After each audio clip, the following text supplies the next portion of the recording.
when Category 2 status now confirmed, what will that mean for Bristol City's academy?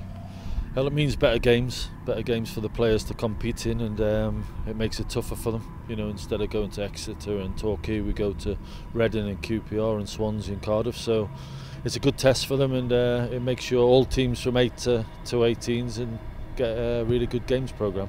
Obviously this season you've been working under the recommendation of Category 2. How much has that benefited those players behind you? Oh, very much so. You know, as we say, you never get an easy game. It's always tough, and they're pushed, and it's a good test for them, and it's stood them in good stead when they've stepped up into that 21s as well. So yeah, really looking forward to now knuckling down and promoting these players as much as we possibly can.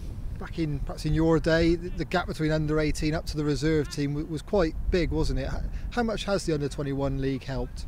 Well, it has for us because we've had a lot of under 18s players play in that level, with some good senior players who have helped them along a lot. So it does help them develop quicker, and that's what we're looking to do. You know, we're looking to get our best players up into that 21s as quick as we can, and it's try and fast track them towards being first team players.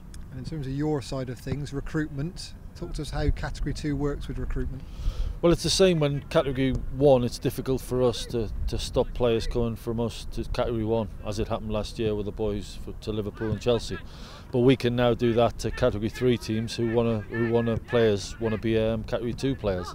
So hopefully we can push that and get more players in who want to play for us at that level. And as we said before, the games programme is very important. So hopefully that can help us in that way. And how much have you got involved in that, in bringing players through so far?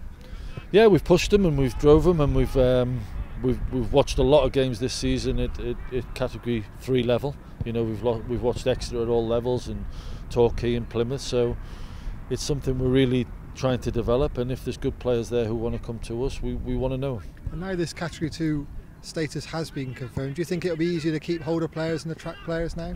Well, we're hoping so. We're hoping we can keep our best players. It's always going to be difficult when your top clubs come looking at your players. You know, it's never going to change. But if top clubs are looking at our players, we know we've got good players. So that's a good point. So we've just got to keep working them as hard as we can, and hopefully they can see a pathway at this football club through to the 18s, to the 21s, and hopefully to the first team. People like Joe Morrell, who were touted, Liverpool perhaps after him, other big clubs, he chose to sign and stay here, and obviously went on to make a first team appearance. Is that the kind of thing you use to get other players to look to the future? Yeah, of course. We've got Joe, and obviously we've got Bobby Reid, and we've got Joe Bryant and Wes Burns, who are around the first team at the moment. So that's always good for us when we're trying to sign young players and get young players to stay, that they can see a pathway and see that we want, if they're good enough, obviously get to our first team. You have got out of this group 7 now onto pro terms. Is that above average, do you feel? Do you think that would continue? Well, I think we're trying to get hopefully next season, push a really young under 21 team. We want the second year scholars who would normally be playing 18s, we want a lot of them playing in our 21s. So that is why we've pushed this now to get Connor Evans, and there's obviously Jack Batten and Joe Morrell who've played a lot there this season. Jamie Hogan will join them. He'll be an under 21 player next year, and then we've got Tom Fry, Marley and Ben Last who would only be second year scholars next year, but we've decided to give them professional contracts early to push them on into that 21s next year. Just the first step of the conveyor belt, is it? We're hoping so. We've got a good group coming in next year. The under 16s are a good group.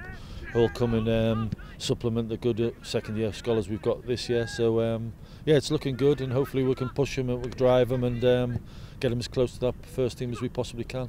How much are you enjoying it back here in Bristol? Yeah, I'm loving it. I've really enjoyed the job. You know, I've enjoyed trying to push these players forward. I've enjoyed watching the games. Obviously, I've been away for 8-9 years, so I've had a lot of catching up to do on players. Ultimately, that's why up to now I think it's 227 games so far. So we'll still be doing that, and hopefully it'll give me a better know-how of the players around this area for next season. We can push it on. And obviously, we said before about the pillars, and youth is one of those pillars.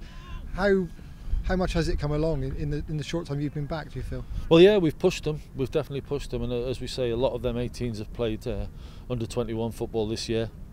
So they've got the bug now. They want to play 21s. You know, they want to get out of this 18s as quick as they can, because if you're playing for the 21s, you're one step or a little bit closer towards that first team. So that's how we want to push it. But obviously and ultimately, we have to be good enough.